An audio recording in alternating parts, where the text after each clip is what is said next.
what they've done in January is really get in some star quality. And we saw that in the form of Enzo Lefebvre. What a game for him. Man of the match, without a doubt. Got an assist for Sunderland second. Made the winner as well. Undoubtedly his best game in a Sunderland shirt so far. Want it, Justin? Yeah, what a game to do it as well. You know, the derby like game if you want to throw it at him, and he really showed up. It was a big game in which he needed your big players to come up trumps, and he did that. You know, I'm not going to be too critical of Sunderland. I thought Patrick Roberts was just quite disappointing. You know, in comparison, when you got Enzo Lefebvre, I know he's the player that he is, but when you got him on that left hand side, I mean, Luke Ayling, good grief, you know, he's going to have nightmares tonight because that was, you know, a performance that will live long in his memory, because Enzo Lefebvre was just terrifying. You know, the left hand side of Sirkin overlapping as well. It's a really nice balance that they've got. But just his passes, some of his touches were great. There was a point in the second half where he did a lovely touch and he couldn't quite get the opening to Sirkin. And he passed it back to, I think it was to Bellingham, who put a ball into the box. And yeah, there are just moments like that that just remind you how good he is. But also the moments that matter as well, with his passing and his choice of passing.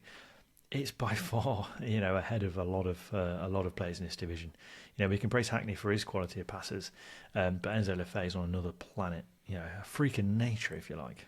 Yeah.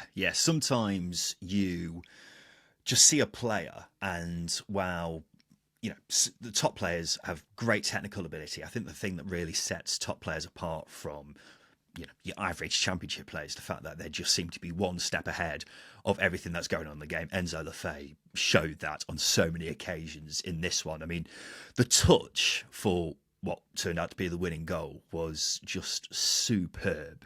And then the chances that he was threading through on multiple occasions was just outstanding. And look, last time out against Plymouth, I was making the point that he doesn't seem to have had as much of an impact as he possibly could have done, because he's been playing on the left wing quite a lot recently. I would like to see him go into the middle at some point, because when you've got a player like him who can just pull off the magnificent on so many occasions, then you want him on the ball as much as possible, don't you, Justin? So I would like to see him go into his normal, in his natural central position at some point, but whether that happens or not, I don't know.